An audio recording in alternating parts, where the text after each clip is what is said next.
thanks for coming, everybody. For those who don't know, I'm Dennis. I'm the chief grunt here. Bob's going to be doing this today.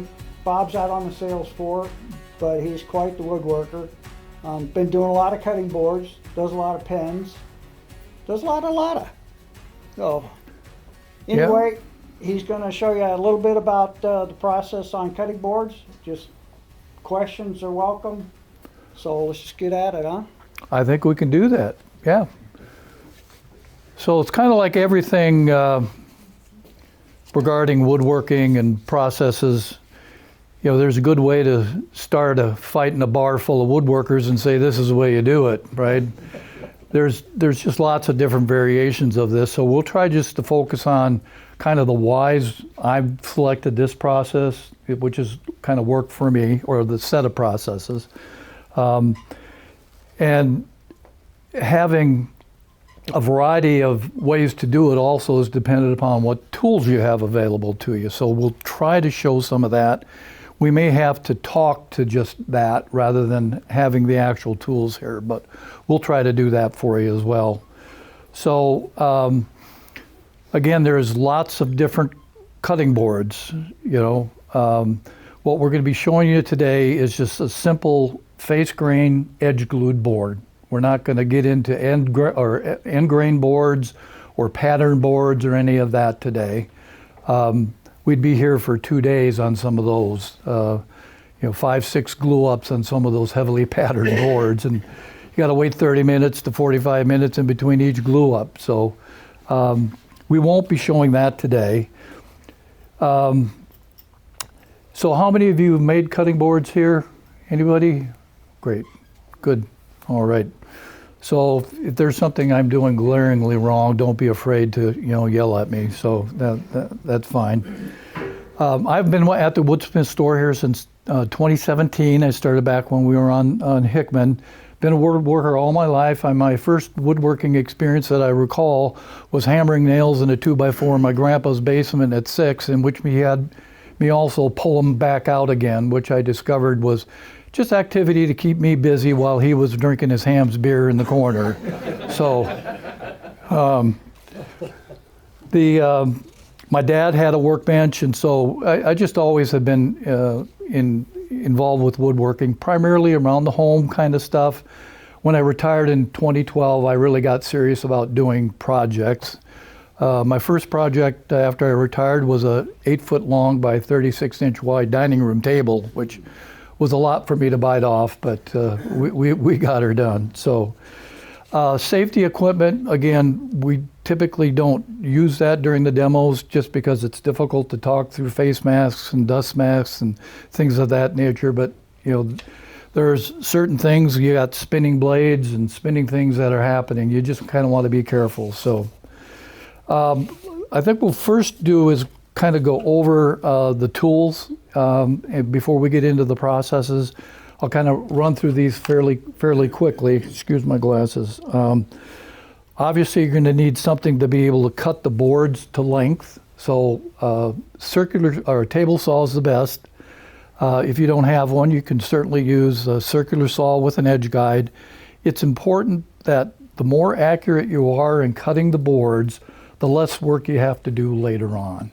It's not that you have to do it. There's no intergalactic cutting board agency that's going to yell at you. And you'll find that, and I'll explain a couple times here, your board starts out one size, and by golly, as you get through a couple of oops, and the board's a different size.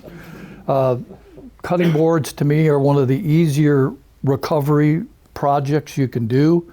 There's no, corners, mitered corners, or splice corners, or finger joint corners you got to deal with. You can usually solve a problem by just modifying the board, maybe recutting a glue joint, trimming off a little bit more than you planned on. So it's pretty easy to recover. The next thing that's important is having the places that are going to be glued, trying to have them as perfect as possible. I don't like the word perfect, but trying to get those to that point where you don't have to make up the gap with a big gap with a clamp. You can do that. You can put the Scandinavian death grip on the clamp, but I can tell you a couple of years from now, that board, that tension's just going to go. Why is my board cracked? Well, typically it's because you didn't spend enough time on the glued edges. But you'll see you've got a little bit of wiggle room with that. You'll see that here, and I'll kind of go over that. Obviously, clamps. We're going to show you a couple of different setups here. I think parallel clamps has historically been probably the more traditional. We'll be using a panel clamp today, which I really like for lots of different reasons. You can also use the old F-style clamps here as well, and I'll augment the there we go. I'll augment the panel clamp here with some of these F clamps. How we doing? He's going. We're doing good. All right. If you're using, depending upon the kind of clamp that you use, these have got a pretty good face on them in terms of width. And the panel clamp, as you can see, has got a nice width in terms of the clamping portion. This doesn't. It's kind of, you'd be putting a lot of pressure in a small little area. So putting a caul or a sacrificial board on the end that you don't glue will help spread that pressure out, so you don't kind of put dents in the edge of your board, You can accommodate that by making the board a little bit wider and just sawing off or trimming down the board for you. So lots of different ways of doing that. Scrapers and chisels and things, oh my. So we'll get into the glue removal, but having a tool to scrape your board if you let the glue set too much. Typically after 45 minutes to 60 minutes, the glue gets really hard, and hopefully we'll be able to show you the proper way. It's all about timing, so we'll show you that way hopefully here. Dennis is going to have to help me on that, or Siri might help on that, so we'll do that. Dennis has used this quite a bit. Kim has used this. I've purchased one of these, which I really like. It's a Veritas flush plane. I picked this one used. We do have them. You can order them here. We do sell Veritas products, so that's something you could get a hold of. If you do happen to get the glue at the right time, it'll be much softer. It'll be more like kind of gum, rubbery. And so just a small plastic scraper, you should be able to remove most of the glue. And that's just a lot easier. So, and we'll go. Jump in here for just a moment. I'm a big fan of that scraper.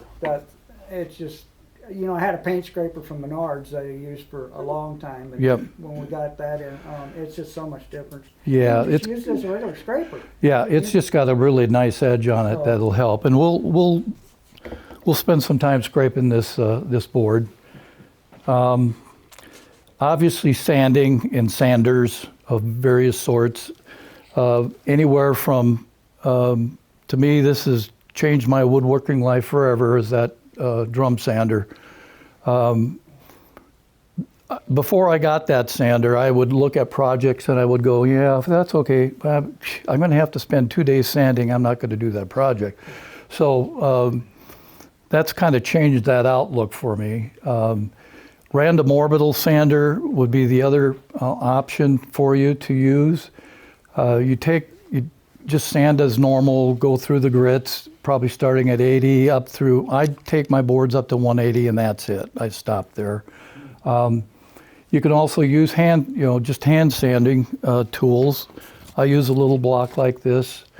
You can make your own. I think we've got a version over here as well. You can just make something like that. You can do that.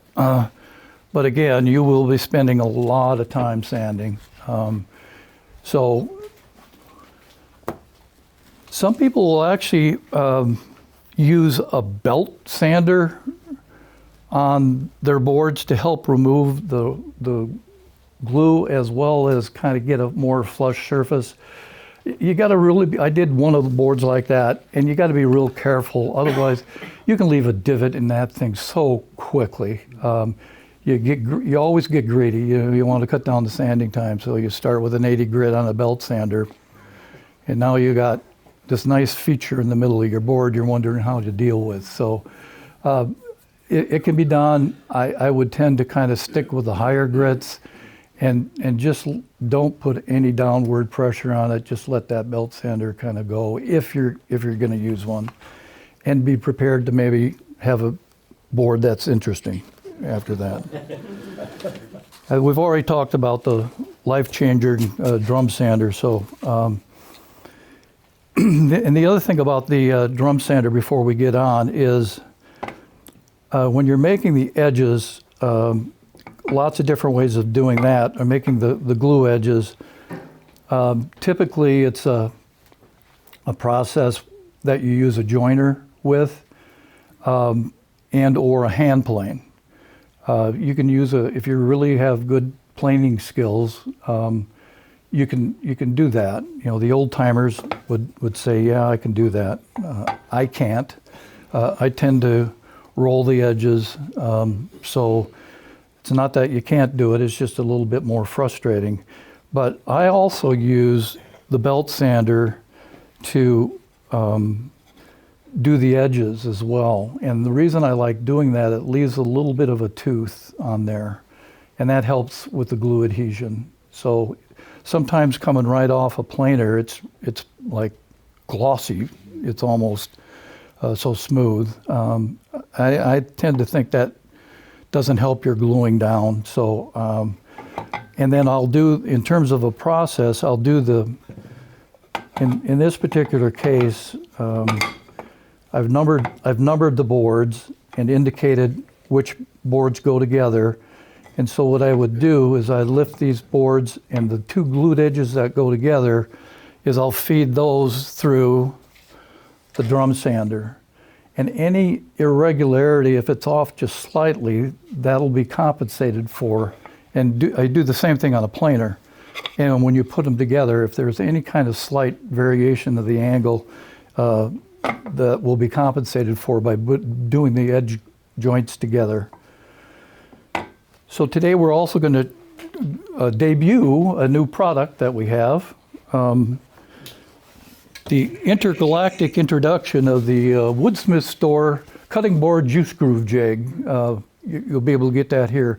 And we use this for making the juice groove. And again, we'll go over that in detail. You can do that with an edge guide on your router.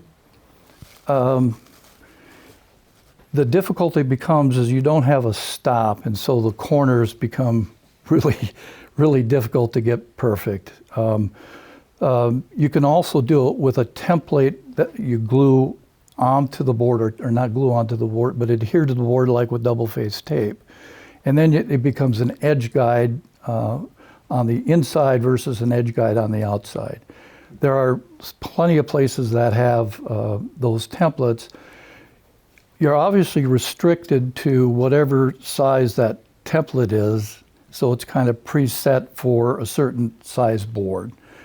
And then the corners, again, may not match the corners of your board. You just have to consider that in your design. So we'll be showing the jig that we're going to debut today, and then also that works with a palm router. I would highly recommend a palm router versus a larger, 2 1/4 router. This is easier to handle. Depending upon which base you have, will determine the spacer of the boards, and as well as how easy it is to keep that jig on track. You get a narrow base, sometimes you can kind of get a bit tippy. So this is a 6-inch base. We do have some universal bases here that will fit most routers, so you can pick those up as well. So palm router, and then the appropriate bit.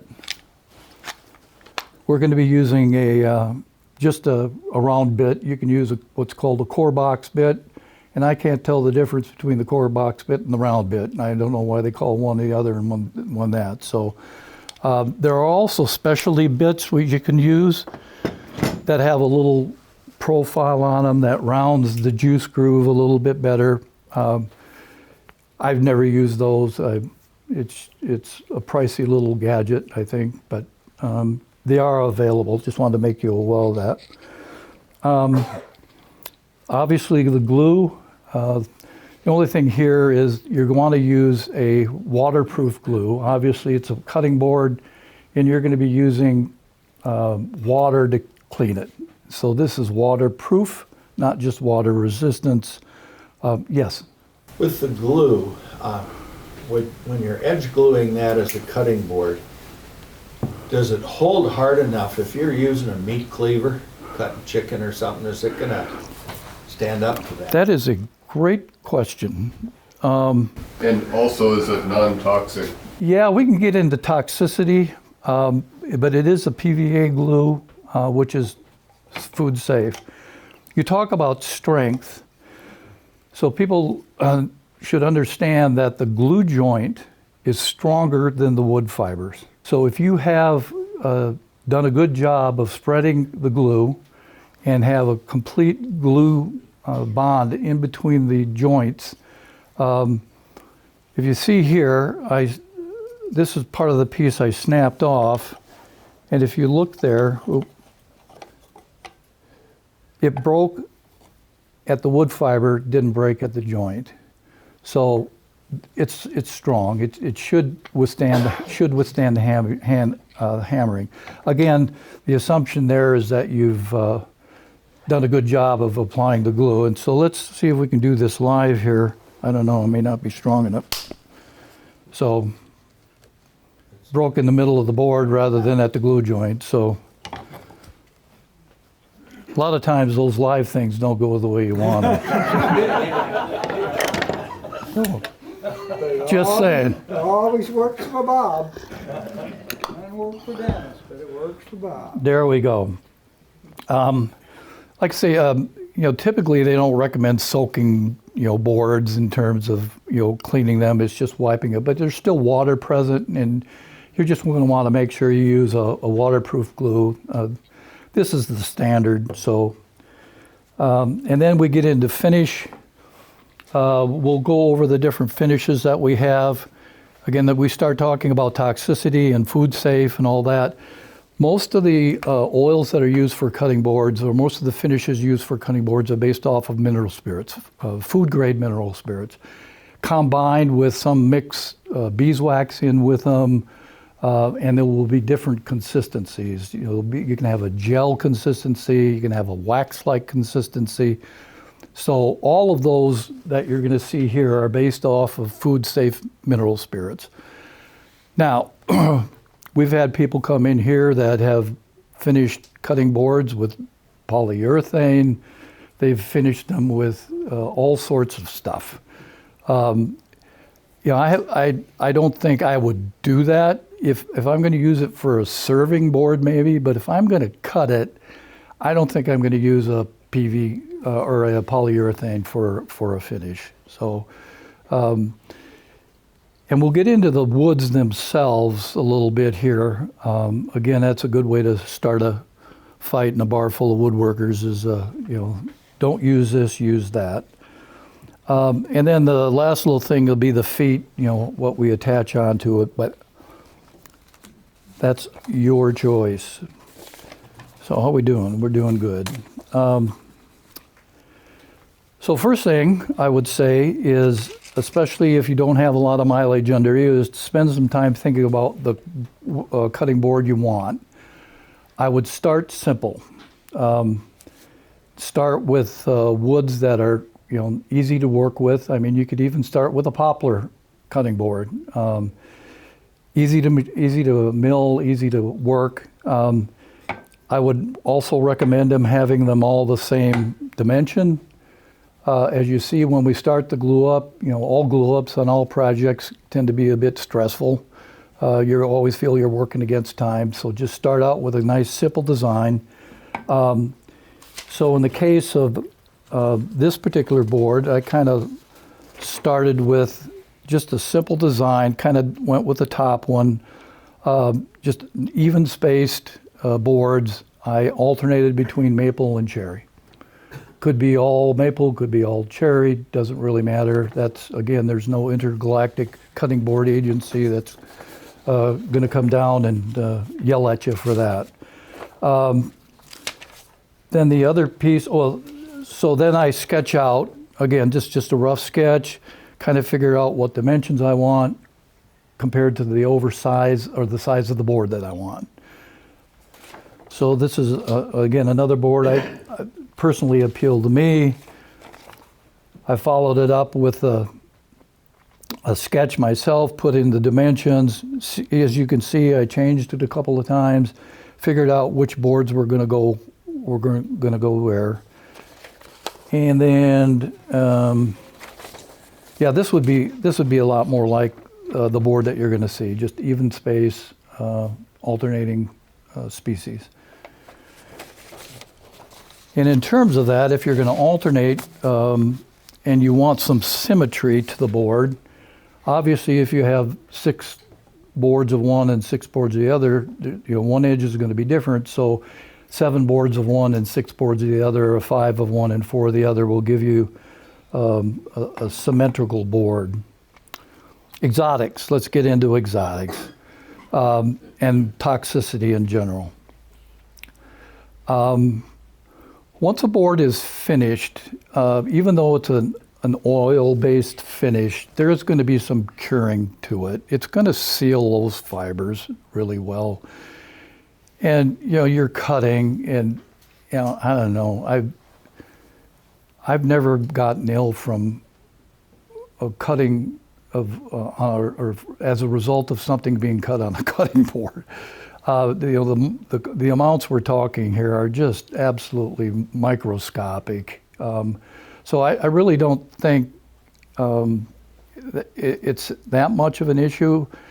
Now, having said that, there are people who have various levels of reaction to certain things, and there might be people on both ends of the spectrum who walk into a room with, walnut and they start breaking out. I mean, we can't deal with that, but typically people are worried about the exotics. I'd just like to point out that walnut, if you got a bunch of walnut dust and you don't want anything growing out in your garden, go ahead and just put walnut dust down there. Just the shavings from walnut, if you look underneath the walnut tree, there's nothing growing under the walnut tree. It's a way of trying to get an advantage over the other stuff. It's just a natural thing. Trying to think there's a couple other trees that way that, they just exude the sap or the drippings from the tree, just kind of prevent anything else from growing there, kind of protection to its territory. So we probably have more walnut cutting boards, wood going out here for cutting boards than we do any other species. We also have Purple Heart. It's a beautiful board for contrasting stuff. We sell a lot of it for that. I just necessarily don't concern myself with the toxicity of the wood when I'm designing a board. Especially if it's going to be a really nice, pretty display board, not going to get cut on, maybe used more for serving as a serving board. So, I would recommend not using red oak. It smells like urine. Yeah, yeah. I mean, if you've sawed it and it's got any dampness to it. Yeah. Well, so this board here is an example of using, I used a lot of walnut in the middle, but on the end I used white oak. And they don't recommend using oak in general because it's so open pored. But again, you sand it down, you coat it, it's not going to be an issue. I agree on red oak. There's other reasons you may or may not want to use a wood. Trying to think of, when I'm turning pens, a thuya burl, Thuya burl, smells like cat pee when you're working with it. So, but it's beautiful. It's a beautiful wood to work with. So, good point. All right. So I think we're about ready here to start doing things. Again, we've gone over to the cutting of and the processing of things. Once you've cut them to rough width, it's just like anything else. If you want a 1-inch board, you kind of leave yourself a little bit more so you know you're going to process it afterwards, either with a joiner or a sander, if you want that board to finish up the dimension you want to. Again, if it doesn't, you got a little bit bigger board. Instead of a 14 by 18, you got a 14.5 by 18.5. The police won't put you in glue for that, or put you in jail for that. No, that was good. Put you in glue. Yeah, put you in. They'll dip you in glue and leave you there. That's what they'll do. So I'm going to show you here just kind of the traditional way with this guy.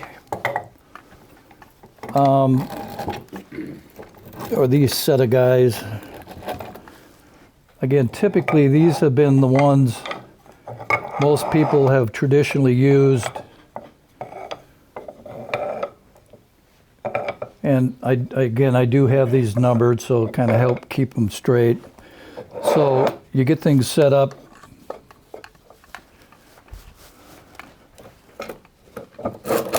Clamp them up.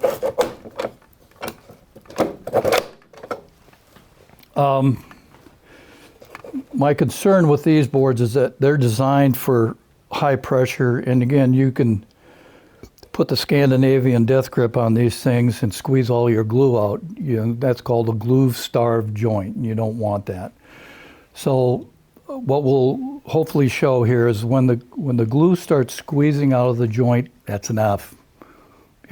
You've got the joint covered. It's the glue needs to do its job. The problem with this, or the characteristic with this, is as you start applying it, the boards start lifting up. So you've got to augment this with cauls. You'll need obviously 2 on each end, and then you're going to need to clamp those as well. So you could end up with 6 to 8 clamps by the time you're all done, and that all takes time. So you're getting rushed, you're getting stressed. So it's not that, it's just been done that way forever. So, obviously people learn how to do it. And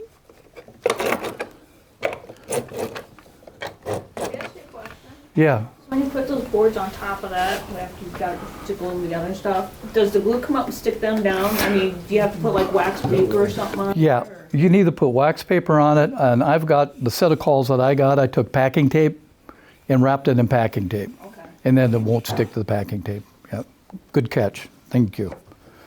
I may even have had that written down here, but I don't think I did. No, I didn't. So again, don't over tighten.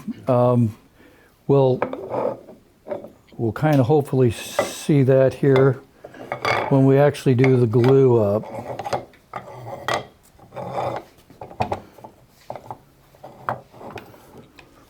So these are panel clamps. Rockler, we've got them in stock.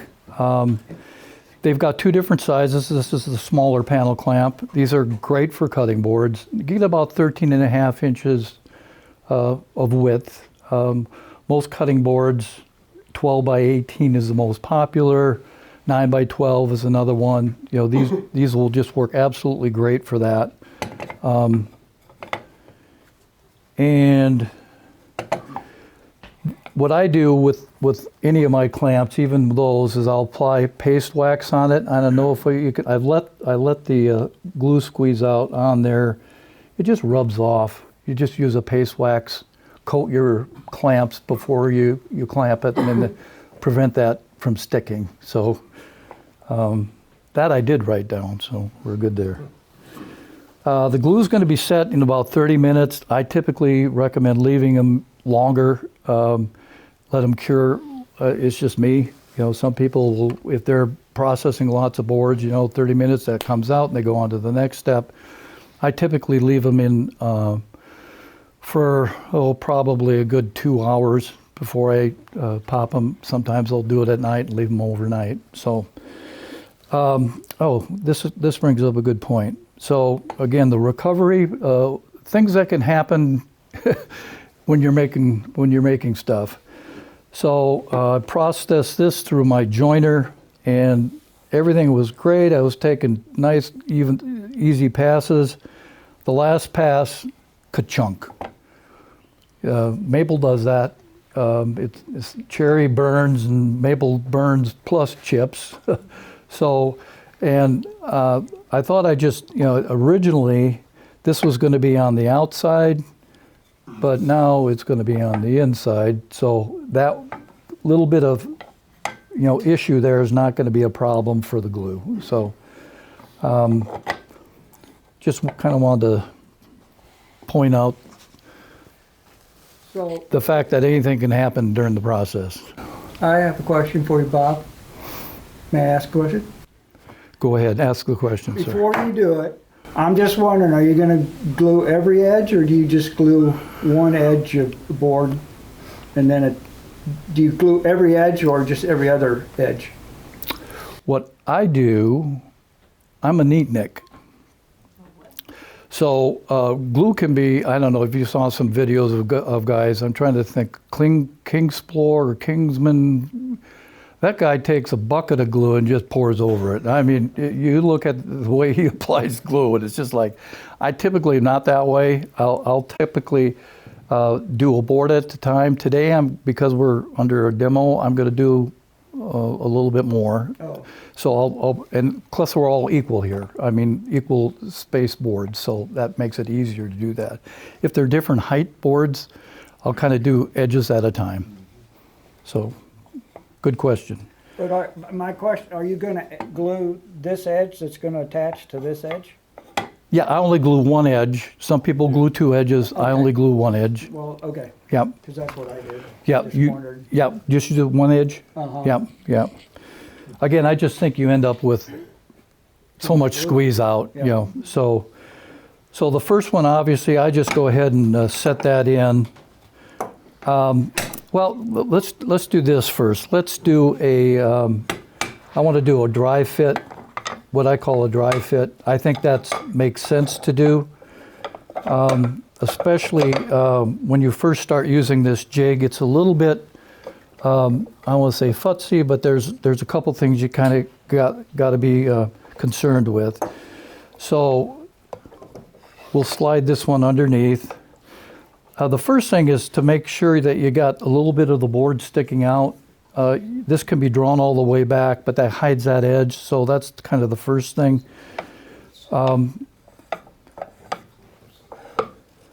So then this, I typically use both hands on it. You're going to slide it to the closest notch there.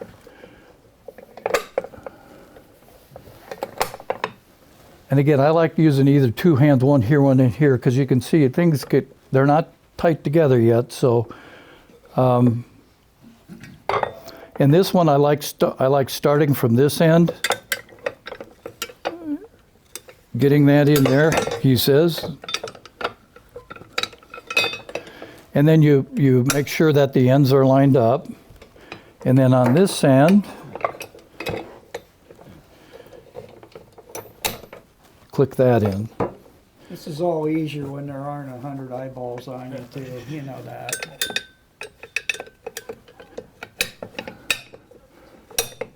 Like that. All right, so we've got a good dry fit here, and the reason I do that is I want to see the position of the clamps before I glue.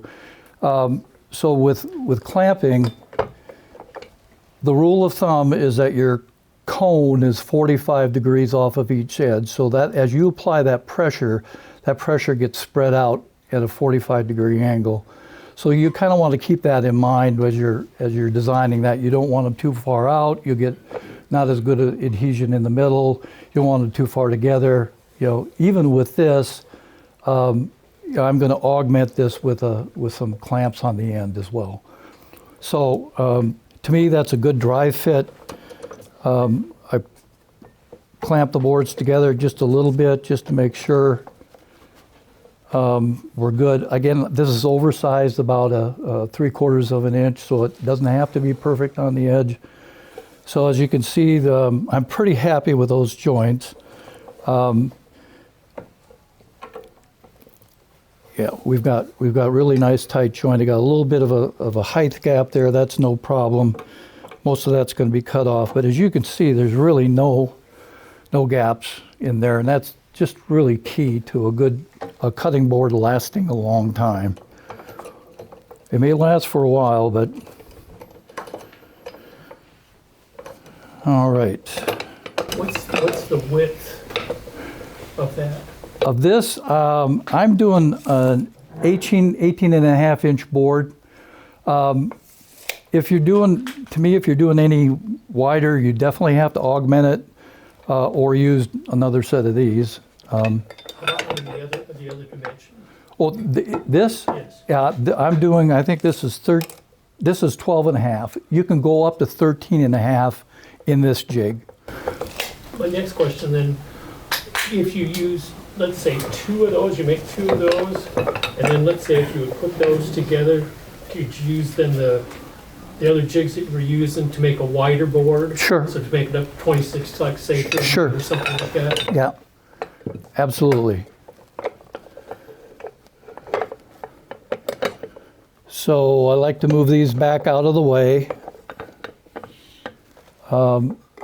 It helps when we're gluing.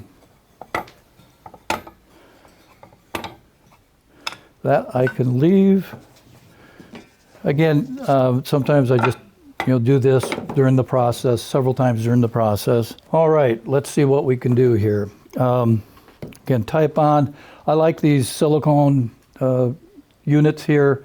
I usually have this filled with water, so I just dump it in there. You can, when it gets dried, you can just pull it off, but to me it tends to get kind of powdery and doesn't all come off easy. So I typically put my glue stuff in the water. So, but these silicone units are great. So here we go, Dennis, the moment of truth. First thing, you got a clogged tip. Well, I hope I got enough in this one. We'll see. I do.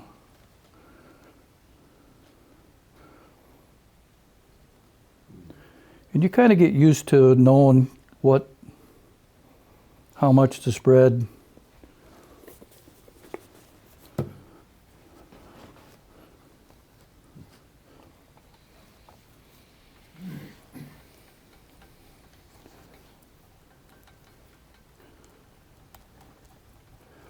I like to try to minimize the run out for the cleanup afterwards again. So out to the edge.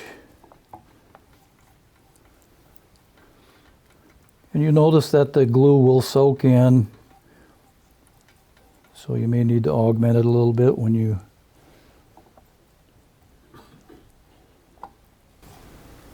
I'll usually keep a paper towel beside me so that Yeah. if there's too much glue on the brush, I'll just brush it off on Yep. that towel, that paper Yep. towel. Yep. You do that too, Bob? I do. I've got a rag right there, but so far I've not felt the need to use it, so I think we're doing pretty good here.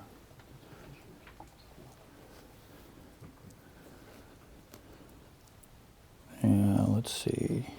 These are the times during the night when I would wake up because I would be dreaming about this crap, and I'm going, God, what if that doesn't work? The glue up is always the point. All right. Yeah, they make roller attachments for bottles, and there's just all sorts of different gadgets and gadgets that they've got. I tend to, again, be more of a joint at a time. You know, if you said that in the 60s, that'd be a whole different meaning. Just saying, Dennis. I hear you, man.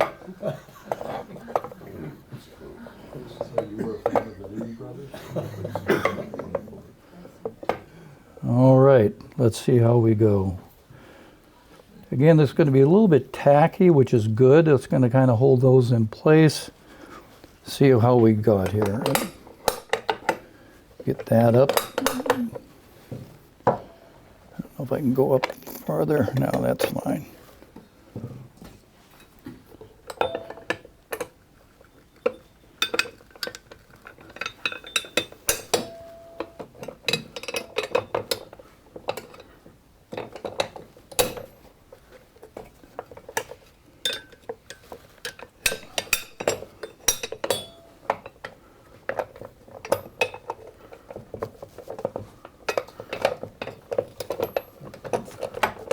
Come on. Come on, Mr. Board, there you go. All right, moved out of position a little bit. Let's get those back in. Here's where the magic happens, right?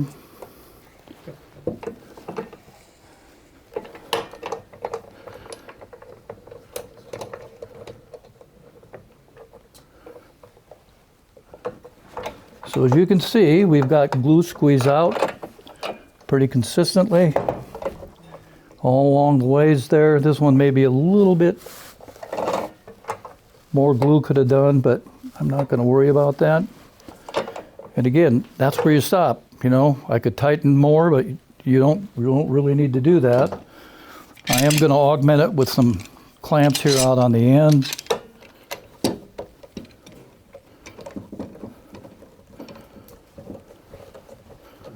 When you have the glue squeeze out like that, do you ever take like a wet cloth and wipe the glue?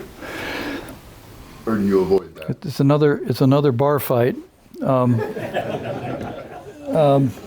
think on normal projects, I avoid it. Come on. My take on it is that like on that particular one right there in the middle of the screen there, that's pretty deep. Yep. You start wiping that off and you're spreading it Yeah, all around. that's exactly it. Is And what there's trouble in River City. what you do on a normal project. I definitely don't on a normal project because of exactly what Dennis saying is that glue is going to get worked into the grains. And then it screws with your finish. And it screws with your finish. Now on a cutting board, we're going to be doing some sanding, a lot of it. So I'm a little less concerned with that, but I typically don't. You know, to me the glue control and removal is a little bit easier. So there we go. I mean, that's good. I could futz with that all day. That scraper's pretty amazing. Yeah, isn't that nice? So, what was the question? Can you like take a scraper and scrape off the residue glue after it starts to tack up? Or it gets a little bit harder? Those are good. Hey Siri, set a timer for 40 minutes. In 40 minutes, we'll do that. Again, you know, I had wet rag in the ready in case I wouldn't need it. You know, having the silicone pad underneath is really nice. You know, it protects your surface. So, let's see if I can do this. Yeah, I can. Do you guys sell those silicone pads? We do. We have Rockler silicone pads as well. So that will, yeah, I'm not getting too bad of a drip. It's probably similar there, but you also got gravity working for you, so it may drip down onto the pads. So with that clamp, it will not cut up. It holds it down solid. You don't have to keep it from bowing up.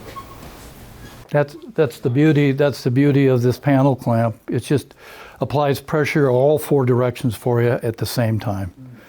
I had a homemade version of that when I was doing some real big panels. They make things that operate the same way like this. And again, did that for the same reason. I did one panel and I did it a traditional way. And by the time I got everything all straightened around, that first glue joint was already setting on me. So it's just such a time saver as well. And if you're doing a lot of boards, you know, Christmas time coming around, you want to make boards for your family and your grandkids and your cousins and uncles and aunts. So anything that helps the process there. So yeah, leaving the glue for 30 minutes. It will be not fully cured for, Type-On 3 takes 24 hours to fully cure, but it will set in 30 minutes. So figure out what you're comfortable with in terms of how long you want to let it clamped. Is that Type-On Premium or Ultimate? Type-On 3. Yeah, there's a 1, 2, and a 3. 1's not waterproof at all, 2 is water resistant, and 3 is waterproof. I do not recommend doing this. This has been set for 4 days, but I was getting prepared. I needed to have 3 sets of boards made so we can hopefully get this done in the time frame. So on this side, I did scrape the glue because I needed to cut the board to size, because we're going to do the juice groove in this board. So I've already scraped the one side, but I did not do the other side. So I don't know if this will.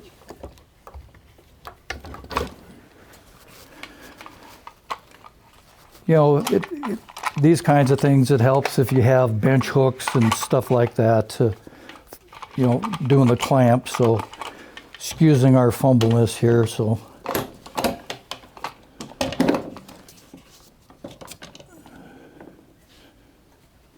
All right. So let's use Dennis's favorite tool.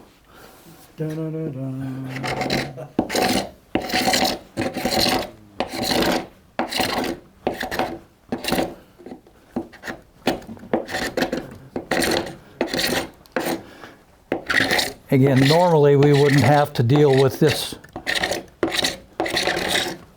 depth of or hardness of glue.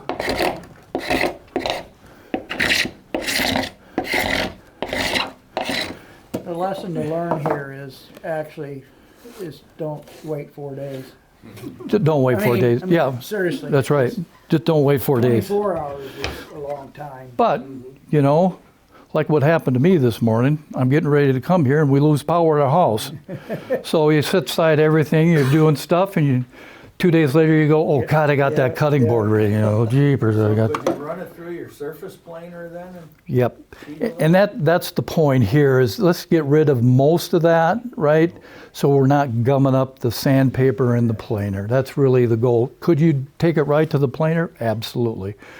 But you understand if you've got some big globs, it's not going to be level going through the planer, so you could have kind of an issue there. So this is something, again, we can get a hold of this, and it's just a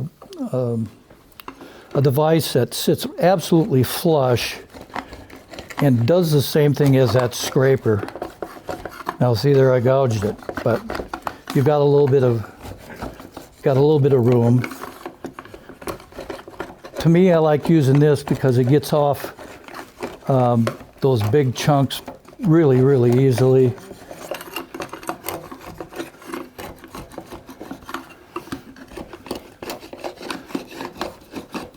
And you can kind of feel when, you know, to the point where you're not running into stuff. That's.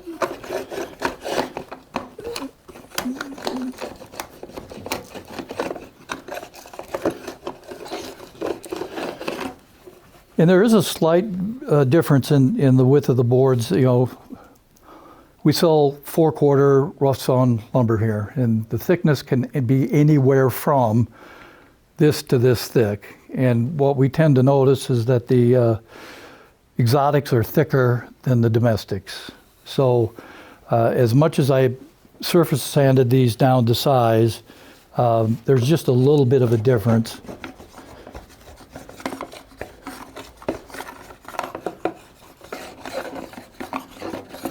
Again, if you did not have a tool to use this with, and you're doing this with with a random orbital sander or something like that, you're going to go through lots of sheets of paper. So let's feel how we are. We're good.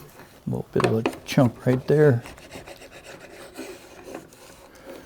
I think we're close, Dennis. I'm feeling it. In a slicing action sometimes is better than a straight-on action too, as in many tools. How long do you leave it clamped up? Excuse me? How long do you leave it clamped up over there?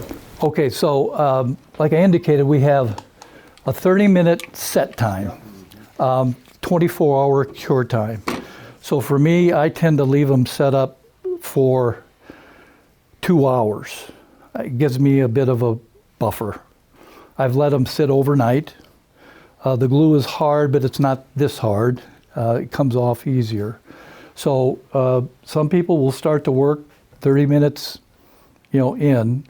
That's a little quick for me. So. Because you're going to have some glue under the clamps. Yep, and we'll show you what we do with that here in 31 minutes and 52 seconds. So we'll show you kind of what we do with that. So My thing is I'm usually at 4 hours or so is my, 4. it is for Yep, me. yep. I don't know, it's just a time.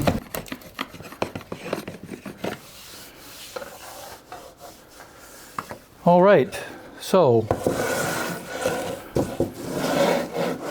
it's at this point in your life where you want to say, do I want to spend a good portion of my life using a hand sander, or even a less portion, but a good portion using a random orbital sander? Again, you got to go through all the grits. The trick on that is to do the line. If you had a pencil that worked, Robert. It seemed that would help, Bob. Yeah. You draw a line, and when you get rid of that line, you go on to the next grit. Why don't you sand past 180? I don't, and the reason is I'm going to put oil on it, liquid on it, and it's going to pop that grain anyway. So I don't see any reason to go more than 180. It's a really nice surface. Again, you just want you to pass that around. That's 180. Do you wet your surface before the very first sand? Oh, do I pop the grain? I typically don't. On cutting boards, I don't. Why not? Because we're going to eventually put the kind of surface on it that's going to pop the grain.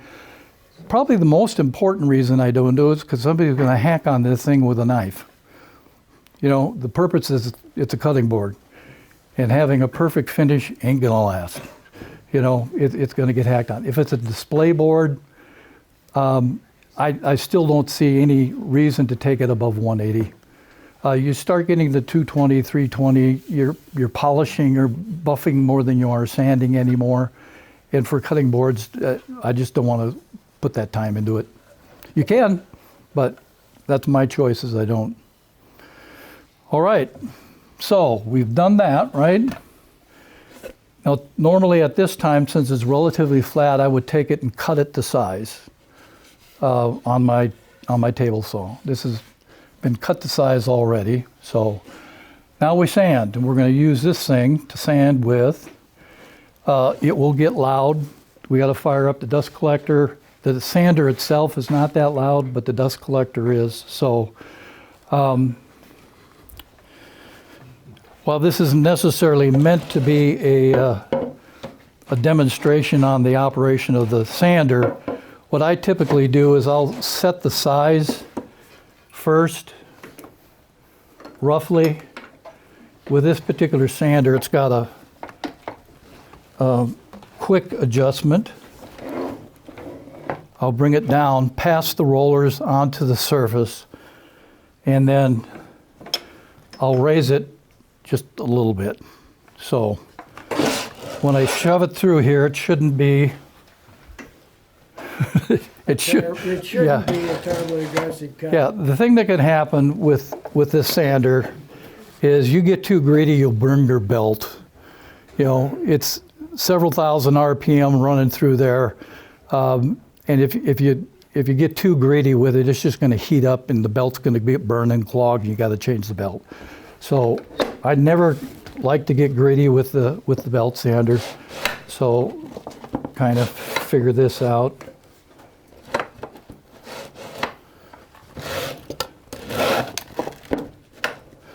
Well, we'll see. You can do it, Bob. We'll see. Alrighty, so as you can see, this isn't that loud.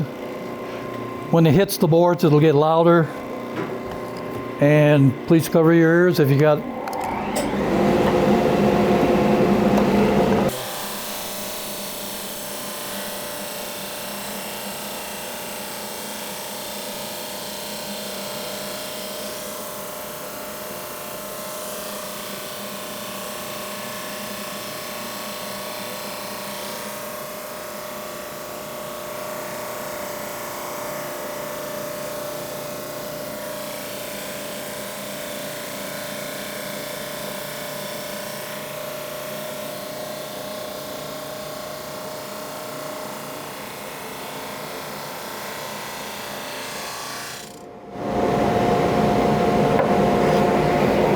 Flip it end for end to shove it through again. Again, I only move it down probably 1/8 of a turn.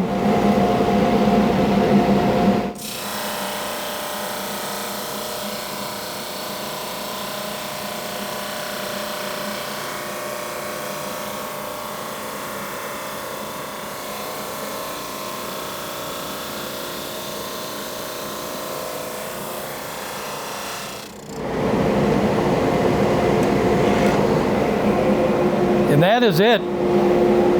That quick. Let's do the other side.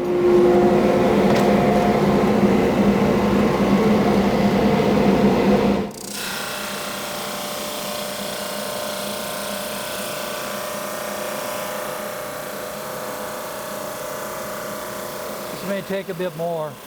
This was the top surface.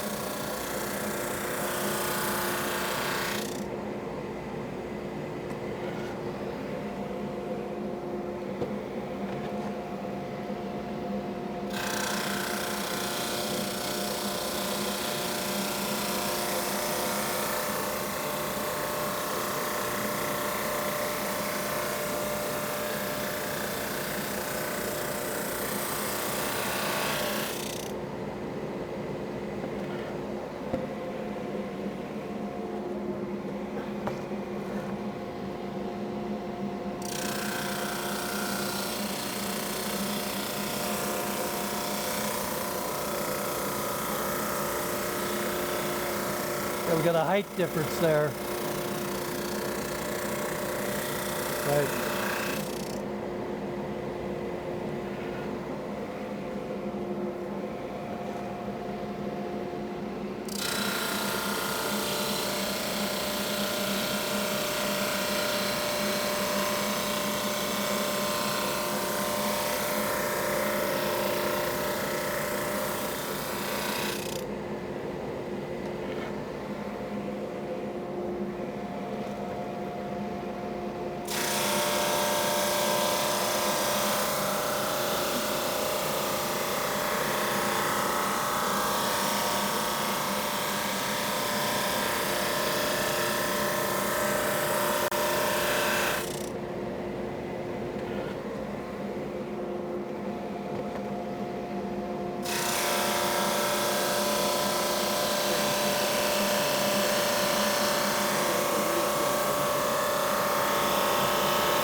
I think I'll stop after this one.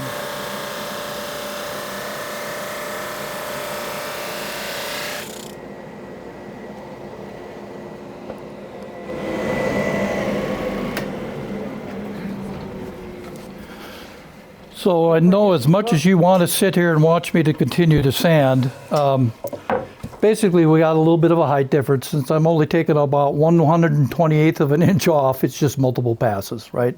So we would continue to do that. That would take care of the deviation of the surface. So we've got one really nice surface that we can go with. I think we're good to go there. What do you think? Did you clean the belt? Now Just kidding. good point. So the other thing on these sanders is it has what's called an IntelliSand feature. The Laguna does. And the reason I like that is, let's say you had started this thing and left it at 50 and forgot it. It will slow it down automatically for you.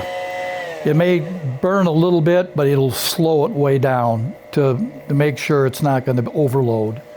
So to clean the belt, in this particular case, because we are so judicious, It was just funny. okay, you would normally take Crepe stick. big old eraser Yep.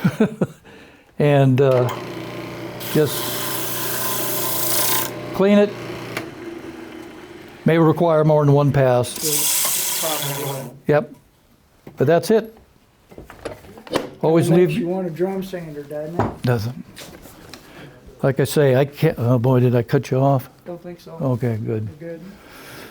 All right. Let's see. Another little trick here is do try to keep your surfaces clean, because you forget about that and you flip the board over and you do something and there's a piece of hard glue on there, and then you flip the board back over and you got a little divot in your board. So a clean top is a happy top.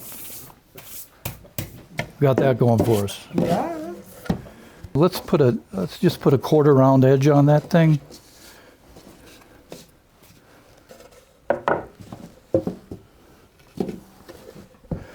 So yeah, normally I'd follow up with a random orbital sander, go through the grits, stay with an 80 grit. That's what was on the machine. I'd switch over to a random orbital with 80, 100, 120, 150, 180. That's how I would go through. If you want to take it to 220 and 320, be my guest. That's up to you. I tend to leave my boards square cut. I don't put a round over on them or a rounded edge on them. But if you wanted to. If you wanted to. Kim made this little jig, put some double-sided tape on it to give it grip, but just real simple. He made this template, obviously made that round. And then we'll also use this for the feet. But basically, what you would do is put the jig on here, clamp it, and then use a flush trim bit and just follow that around using both hands, not just one. And then you trim that off, and it becomes a nice rounded edge. So Craig also makes these in a varying set, a set that includes various sizes. I think 1/4 up to 1/2 inch or Something an like inch. that. Yeah. So they have those out here. So you got a couple of options. So again, they make that jig. 3/4 of an inch is, you gotta make sure you got a really good sharp bit. At 3/4 is a kind of a big cut for a router. So just again, don't get greedy with it.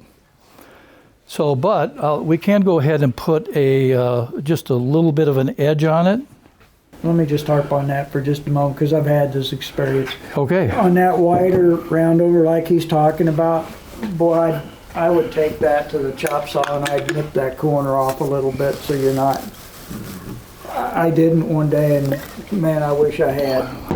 It was kind of scary. I mean, it got away from me. Yeah, I mean, you can draw it, put a mark on it, and I'm looking for it. So we've got that Rikon oscillating sander back there, which has a belt option on it. It doesn't just do the spindle. And you could do that as well, or just take a sander and just kind of take off most of it. Again, with a 3/4 inch deep cut on a router bit, that's a big cut. So just kind of need to be careful about that. So inside routing clockwise, outside routing counterclockwise. All right. So let's see how this goes. Again, this is another one of those opportunities to mess up.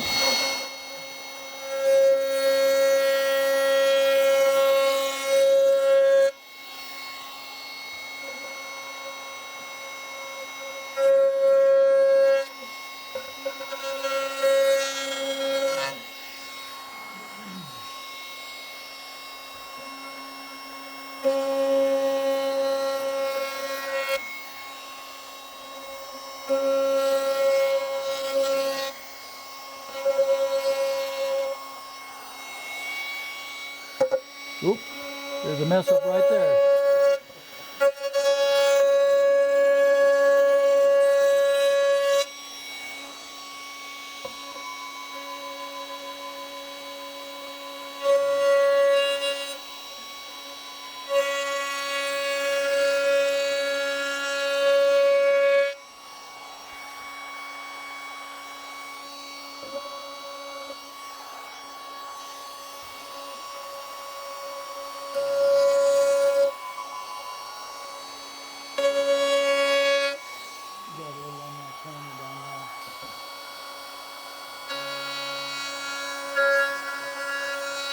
Yeah, we do.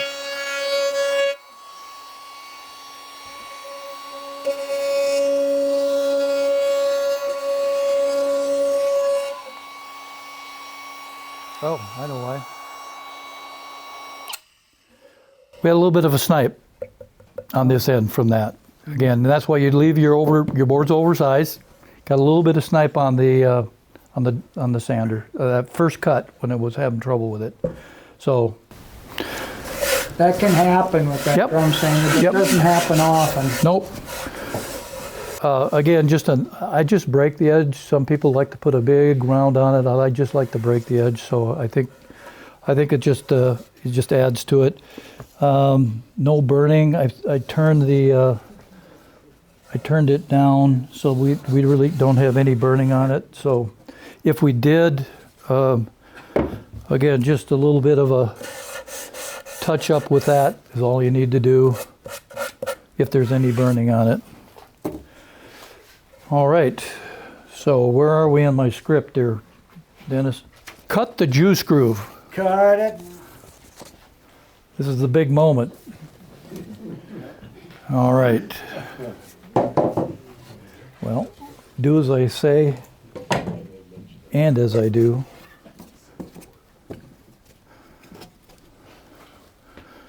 And the reason this is important here is we will be setting the board down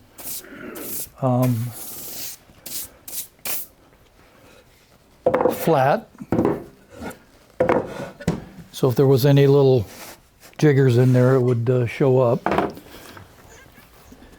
All right, so the juice groove jig. We do have these available as of today.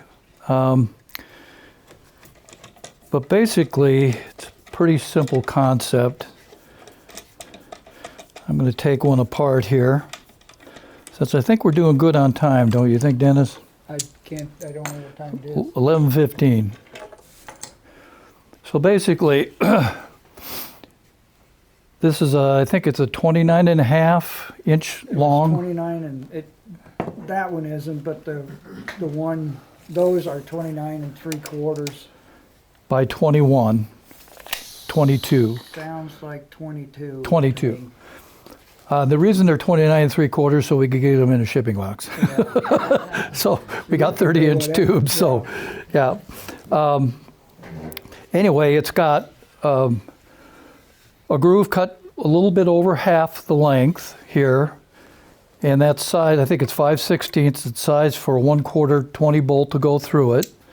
Then on the other end, it's got a threaded insert. Now you'll see, there's just hundreds of these out there. You'll see them where they'll actually put a threaded piece into the wood, and so you got that piece sticking out. We didn't want to go that way, so we're using inserts, a threaded insert. And so, How did we do that, Bob? huh? How did we do that? How did we? How did we do that, Bob? How did we? Huh? Well, when I was making the prototype, I used a hand drill, and but Dennis has a shaper origin, which really makes things wonderfully quick and accurate. Yeah, I So, wanted to just get a jab in there for it. yeah. And by the way, in 2 weeks we'll be doing a shaper origin demo, right? Yep. 2 weeks. So, I shouldn't be picking on you because yep. it's going to be my turn. All right.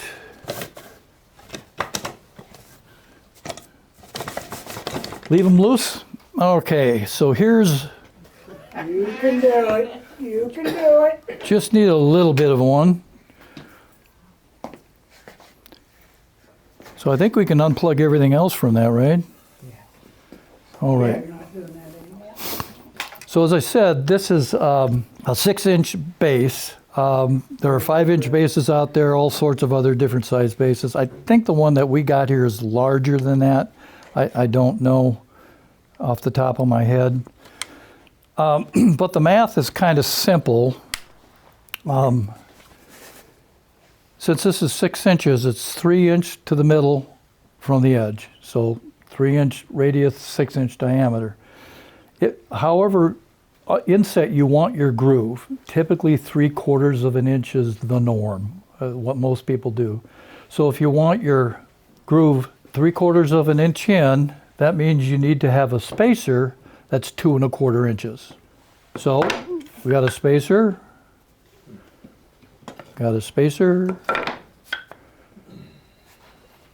and we got spacers.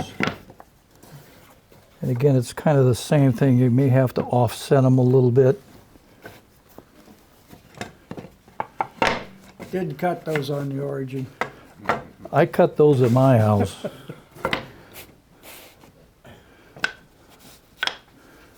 There we go. So then you just kind of bring this together.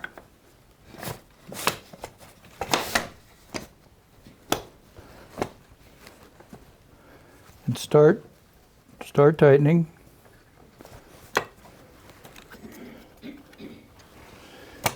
Again, you don't need the Danish death grip on this, but you do want them firm.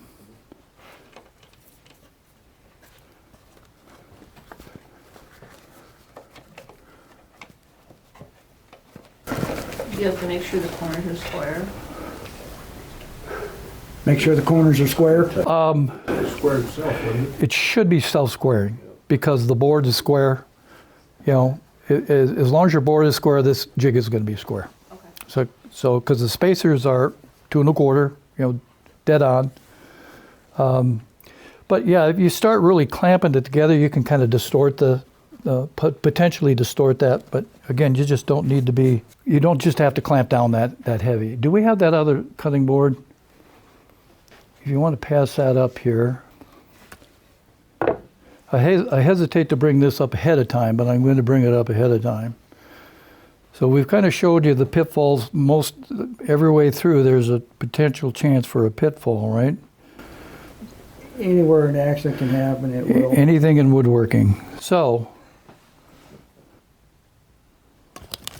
There, like that. Can so you if see that right there? See that? See, there's the groove, and there's the booger right there. So, It's not a booger, it's a feature. Yeah, let's call it that. I looked for every way I could make that be an attractive feature, and Put your initials or something in there. there just wasn't any way. It was just always going to be a booger. There's just no way. So what did I do to accommodate that? So that booger was right there. So what I ended up doing is found another spacer and actually then a bunch of shims, and I just kept widening that. And so this is now a feature, which is actually quite beneficial. This is a juice well. I don't know how many of you're cutting a nice big piece of prime rib or juicy turkey. That groove is never big enough to hold all the juice, and it starts running out on you. So having a juice well is really a good thing. You see them on the corners a lot, right? They'll do that. Some people will even drill a hole in there and let it drip through into something, raise their juice board up. But so this is now a feature. He's patented that technique, so Yeah. you'll have to contact him in order to. I actually thought that was a place to stick your knife. Yeah. So this is one of those times the wife comes out in the garage and say, "What's wrong?" So the voice is raised and there's creative language going on all over the place. So actually, I'm gonna change gears here. Okay? I can't change gears. Yeah, we got to. Because, I'm at high speed now. yep. If you don't like this, you're not gonna like the next speed. Okay, so what we are going to do is, we're about 4 minutes early, but that's fine. This is to the point where it's ready to be safely removed. And so basically, if you see how it's just like gum, right? And how easy that's coming off.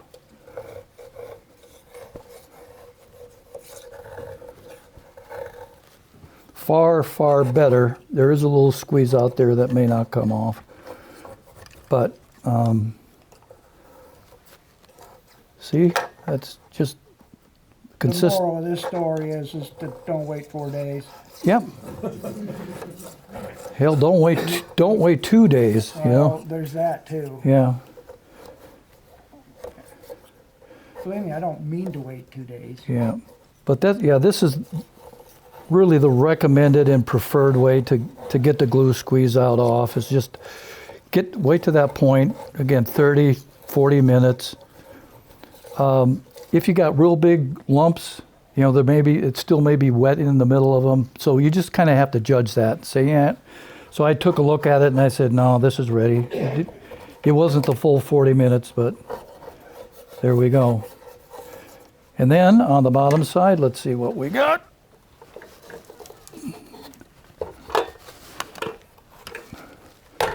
Oh, good squeeze out there too. This is almost perfect squeeze out. I mean, that's really what you want to see right there. You just, you know, just a minimum amount of squeeze out. You don't have a lot of mess to clean up. You know, no fear of damaging your surface with a plastic scraper.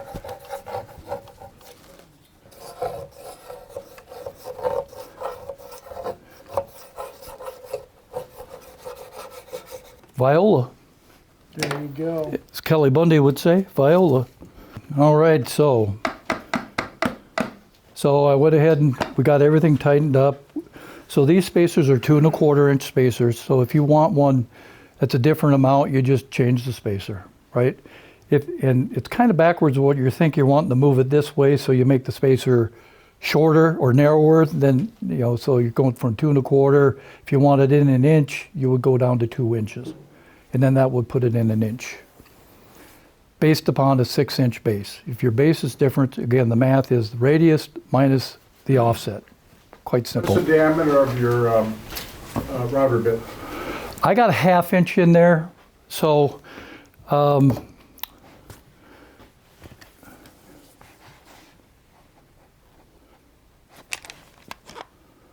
no, maybe I lied to you.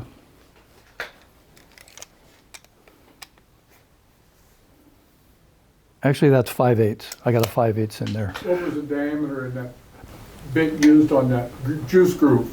Oh, this 5/16. No, the juice groove. In the other Oh, and the other board.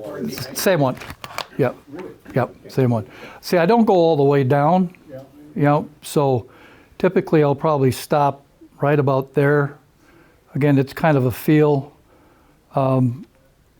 That's pretty deep juice groove for me, so typically, oh, my alarm's going off. So I'll start pretty shallow, second cut, and then third cut is just kind of a whisper pass to clear up any burn. Which, on that board, not only did it booger, but it burned bad. So I had to spend about 30 minutes with a little hand sanding action. So let's start here. I'm going to start about there. I would say, you know, it's 3/16 of an inch. Again, let me kind of go over what happened. What happened to screw it up? I was gripping it like this, and you really need to have one on the base, right? So I got over here, and then I wanted to change, and so literally I just did this, and it grabbed an edge and just took off. So You just really got to be cognizant of that hand on the base, keeping it stable and keeping it, all the way. Again, we're going to be on the inside of a template, so we're going to go clockwise. You ever use a plunge router? You can, yeah. You're going to stop in between each depth cut, so I don't really, I want to have a bit more control, so a palm sander gives me more control. A bigger sander, I just don't feel I have as much control. So let's now, warning in the front. Things may fly, so we're not being OSHA compliant here. So sorry about that. I've got the speed turned down on this again to 3. You don't need it 10. You will burn. So on this sander, I've got it at 3. I've done it both ways. It's heavy enough, typically you don't need to, but safety first. So, and this Go, Ray. and this can present a challenge for you, depending upon your work surface. So how you clamp it down will vary. So I think I'm just going to do this one right here. 2 points is going to be fine. Yeah. And that's going to be fine. I mean, again, that's not saying that if something jumps and happens that it's, things will go wacky on you, but that's excellent point. Peanut butter sandwich for our man. All right, it's coming out that way. To see if I can minimize that for you guys. So you want to bring it around. I start with it up against the jig and lower it down that way.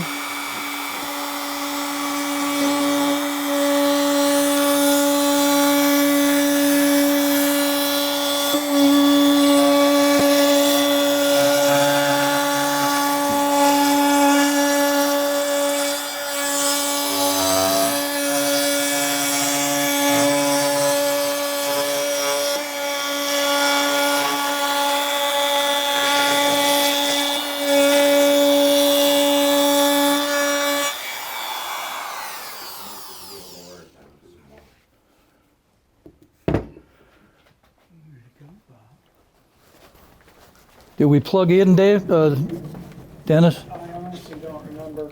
Yeah, it is. It's plugged in. All right. Definitely important to clean out in between each pass.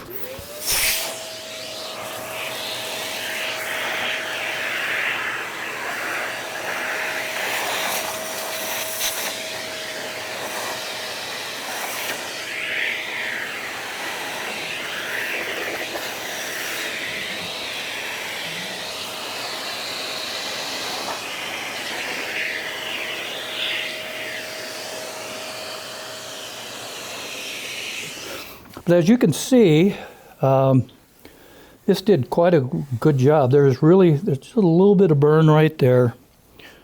But I don't know if you noticed, but I tried not to stop on the corners, right? I just try to keep going on the corners, work your way through that.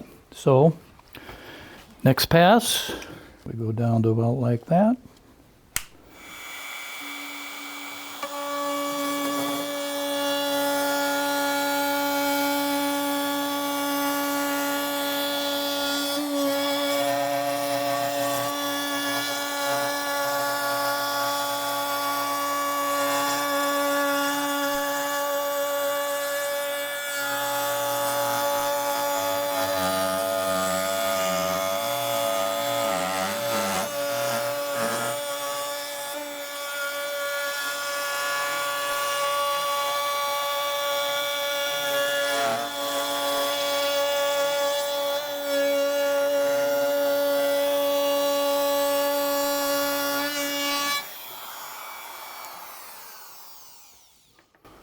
Well, I got a little greedy, so It's a little heavy on the little heavy on the cut. We'll see what it looks like.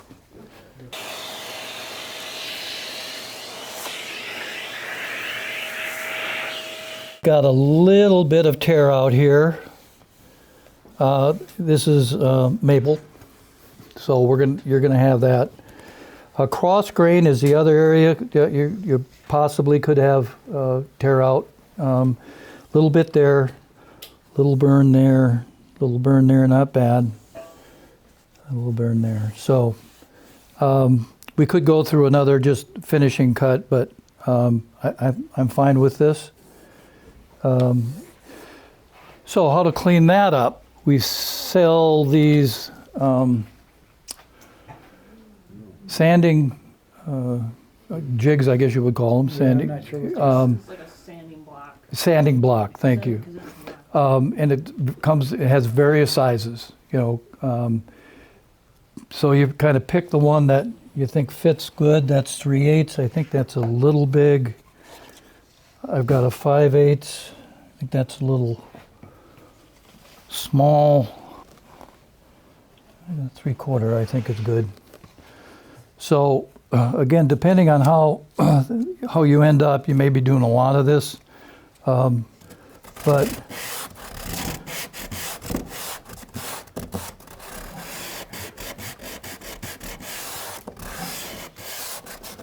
yeah, that's good. It's getting the groove all in one pass. You can kind of roll that and just get the edge with it if you need to.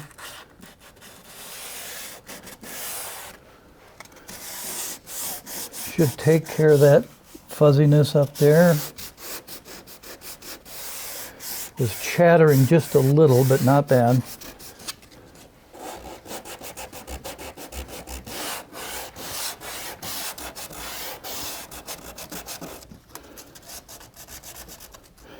You could do the same thing with a dowel, wrap a dowel with sandpaper. Could you use like a quarter cable profile sander? Probably. I've never done that. If you took that out of you'd have to take it out of the jig. Yeah. Again, you're going end grain over here, so I think I started with a 150. I'd take that up to definitely a 180 to try to get rid of those scratches. Now, the other thing you may end up having to do is, twisting it this way to get rid of those cross scratches. So, and for the next 40 minutes, we'll do that. We'll watch it. There's just no way around sanding. Yeah. So let me vac that off.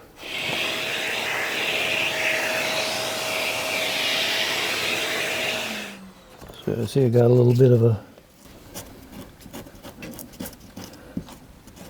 I wondered if you were going to notice that one, Bob. Yeah, I noticed it right away.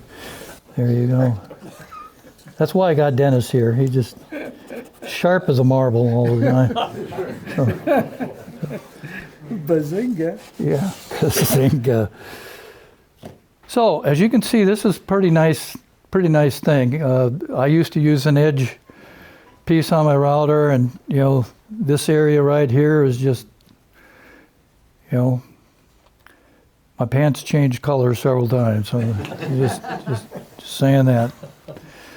So I really think this is a good investment if you're going to make cutting boards, several of them. So now we're going to go to finishing. And this, to me, this is the funnest part of the whole. I don't care if it's flat work or pens or whatever it is. Seeing the magic happen on the finish is, to me, marvelous. All right. And I appreciate you putting up with me having to kind of fumble around here. Yeah, it's not my shop, and No, it isn't. and it's not that I don't fumble around my shop, but it's a different kind of fumbling. Yeah. So, obviously we would continue the sanding process and then go on. So I didn't really spend a lot of time on thickness on boards. This is a 4/4, so by the time everything gets down to about 3/4 of an inch. And to me, this is kind of the maximum size for 3/4 of an inch. because, it's really nice now, but over the course of years, it may potato chip on you. So the one that we're going to do here is 5/4, which means it's about, by the time you get done with it, it's about an inch. So as you can see, that's quite a bit thicker. So just to keep that in mind in your design, I forgot to mention that in your design. If you get into the bigger boards, 5/4, even 6/4, don't be afraid using that. Certainly when you get into edge grain or end grain boards, that's a whole different discussion on thicknesses. I typically like my end grain boards that's about 1.5 inches thick. But that involves cutting these into slices, flipping them, doing another glue up, which we're not going to do today. Couple different ways. You'll see people, and actually I use this for edge grain or end grain cutting boards because I'll soak my end grain cutting boards. I'll keep it submerged. I'll fill this about halfway, and I'll soak them for a couple hours. I'll just let them just suck it in because it's end grain, right? It's like capillaries. So that board is just going to suck it up. I'll set it up, let it dry, let it run off, kind of wipe off a little bit of the excess to see where it is, submerge it again. I'll keep doing that until it stops accepting the oil. Again, and this is on end grain only that I do. And then once it does that, I'll let it sit for 2 days because kind of the reverse starts to happen. It kind of starts exuding the oil. It'll kind of push the oil back out. Once it reaches the equilibrium, then I'll finish the finishing process, which is I use another product versus just the plain oil. So let me get gloved up here. We had our house painted once, and the house painter painted in barefoot. And he said, "What are you doing that for?" He says, "Well, if I step in paint," he says, "I don't walk anymore." I don't want to drag paint all over your house. So, Good idea. which, what the heck. I think I'll go ahead and do the back first here. Got a little bit of stuff on there. So,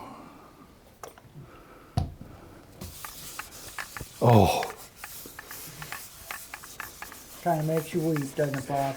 well, I'm going to get into this a little bit once we get into the top. What are you putting on there?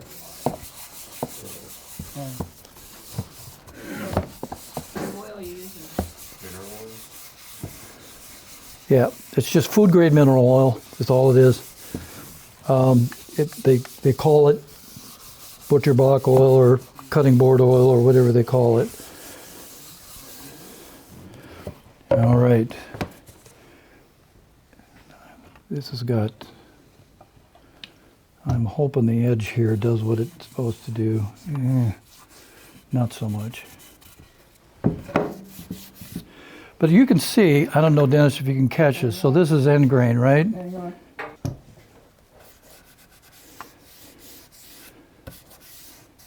Soaked in. Inhales it in a Just hurry, doesn't just sucks it in. So The two boards in the middle we're gonna do since you have the end grain up on them. Those. These two right here. right? That one and that one. Yeah, I'm going to talk about that. Thank you very much. Sorry. No, that's really it's a good point. Yeah, it's a good point. So when I designed this board, and then I started the process of cutting it. I'm a firm believer there's 3 types of woodworkers. There's woodworkers who the wood speaks to them, right? We'll have guys go out there looking for wood, and by gosh, they're out there an hour, and that wood has got to speak to them, right? Then there's the kind of guys who speak to the wood, and the wood listens. So, the third kind is they work together, right? And I like to think in this particular case it was us working together So the astute eye of catching that strip of wood, it's not face grain, but it's edge grain. I just flipped that board because once I cut into it, it revealed that wonderful pattern or wonderful character, all the ribbons and such. And originally, I was going to have this in between there. But when I cut the board, Rayflex started showing up here. So this was a piece of white oak, straight sawn, and the quarter sawn started to come through. So I said, yeah, let's move that board, get it out there so people can see that.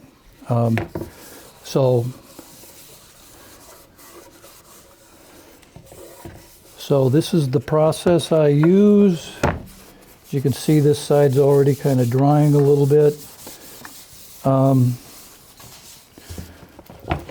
But So I really- say that again, would you, Bob? It's what I did? Oak? So this is white oak, this is maple, and this is curly maple. And typically I don't waste curly maple on cutting boards, but this was a spare piece that I had. And originally, before I cut it, it wasn't that ribbony. But when I cut into it and I saw those ribbons on the side, I said, you're going to flip that around and have that appear. And then this is walnut, right? Same way coming in here. And I would say, just from a personal standpoint, that curly makes it. It does. A happy accident maybe, but Yep. but those are the best kind. Well, exactly right. I mean, again, it was going to be maple, oak, maple, and then this maple out there, which was a different color maple. But I thought, oh, that's enough. Yeah. But when I cut into it and I saw it, I said, ew. So at this point. So maybe one of the things to take from that is be flexible, be open to changing Yep. on the fly. That's exactly right. And so, rub it in.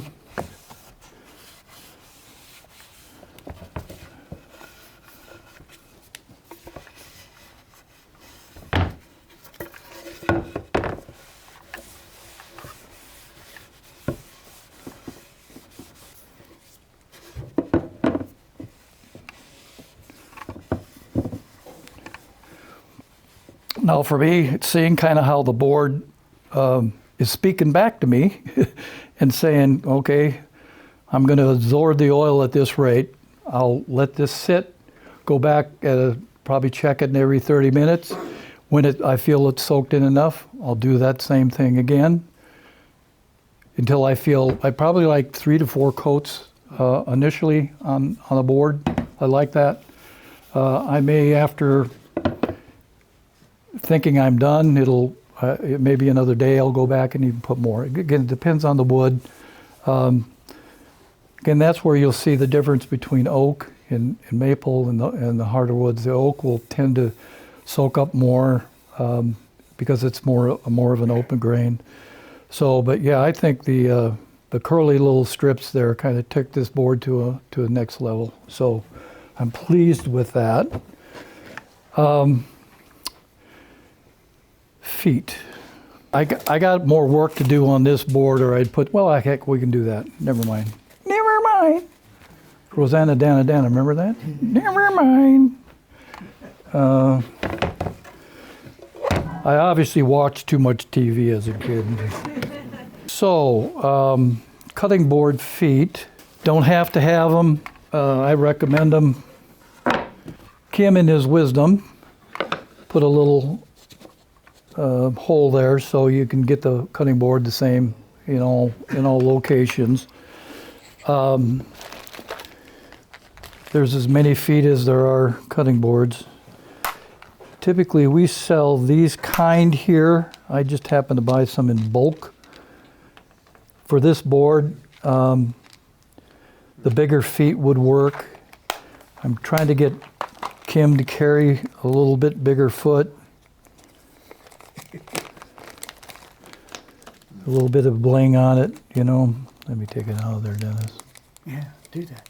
The audience would appreciate it. Yeah.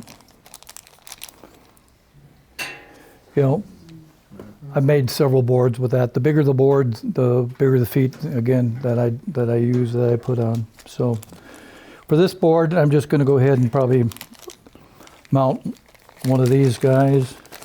Do you do that before you put the oil on it, or do you have? I wait until the oil is on it, yeah. And then it's the last thing I do is put feet on.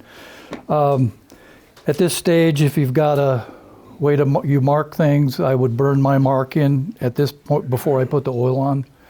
So I've got a little wood burner mark. Some people have little coins, you know, they'll mark, you know, custom made or handmade by Bob, you know, they'll put those in. This would be the time before you do the finish.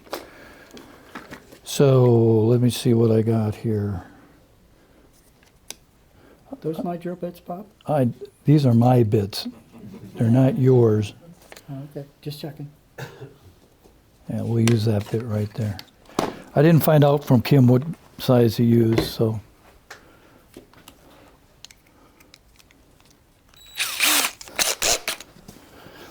Again, clamp them down. I'm comfortable enough that I think we're fine. Depth-wise,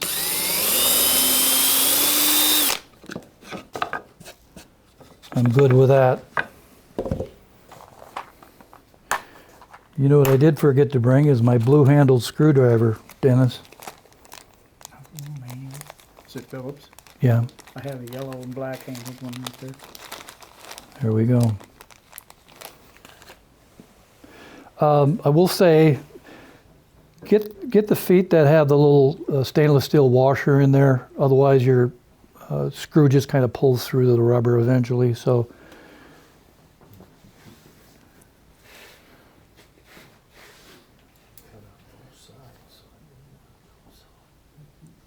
come on.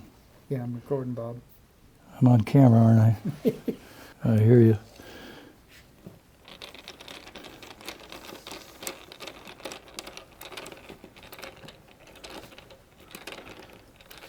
Again, you don't got to put the Danish death grip, just when you feel it getting, let's go ahead and put them on.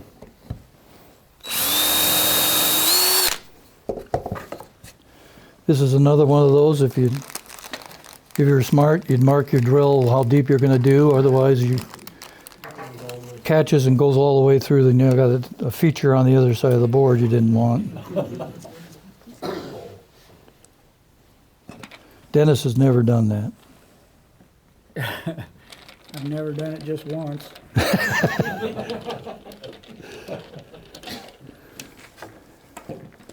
Ooh. So I kind of wanted to get to a point where we had a board pretty well done, but given the fact that we got to let things dry, that always puts a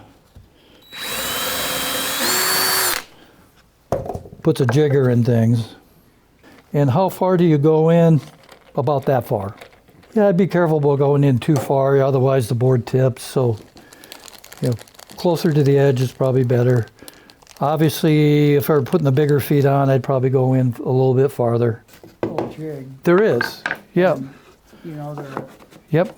kind of a handy thing to have, and I think he used it originally for panel doors, or the Yeah. inside panels for doors. yeah. And then he just added the hole for juice grooves. So this is now a multifunctional jig right there. And you can buy jigs that, or you can buy little guides that are, there we go. Imagine it oiled up. So, as you can see, it's pretty well soaked in already, a couple spots. Did you make it to the end of your list, Bob? I made it to the end of my list. So, any other questions? Great questions. So you did the oil. Would you also, once it's all dry and wet down, would you wax it? I didn't get through my list. There you go. Good catch. Good That's catch. all they had, the oil and the wax. So I use this stuff we sell here. It's a beeswax paste. Mineral oil with a lot of beeswax in it, so it makes it into a paste. This is my final coat for boards. So again, I'll do that. I think it provides a little bit firmer cure. Once it cures, it's a little bit firmer than just the oil. We do have, thank you very much, other variations off of that. I know Kim likes the gel. It's just a different consistency. And then we have a cream, which is, if you look at it, oil, liquid, less liquid, more wax. That's kind of the progression there. And is one better than the other? It's just one you prefer to use. If you find it easier to apply the cream versus the gel, that's what you use. So, And just as a side note, the pen counter and the counters up front, the cashier counters, that's all booze. He used the gel. Yeah. Yeah. So all of that stuff was used in the gel. So, yes, sir. What about ongoing, as you use it, how often do you go back to? Depends on the conditions in your house. You know, if you've got a dehumidifier running and you never blow your nose because everything's so dry, probably every 3 months. I wouldn't be afraid of doing that. Typically, I think if it's a 30-35% humidity, which is normal kind of thing, probably every 6 months, you should check it. I've got a couple of cutting boards that I do more in the winter than I do during the summer. So what I use is oil first, a couple, 3 coats of that, and then I finish it with this. Just When you do your maintenance every 3 to 6 months, are you using the wax? I'm using the wax. That's what I use. No reason, I mean, you could use the oil, but I just use the wax. Keep it moist. Yes, sir. Is there a food stain you can use on cutting boards or not? Yeah, that's kind of a hard no for me, is a stain. That's just a lot of chemicals you're putting into the wood, really, at the end of the day. If you're looking for a certain, darkness, just pick the right wood. Yeah. And we got, like I say, we have more shorts here at this store than we had the other by and far. And that really makes things easy. You don't have to get things cut to length. You've got just an endless supply of cutting board stuff out there. So, Thank you, Bob. no, yeah, thank you.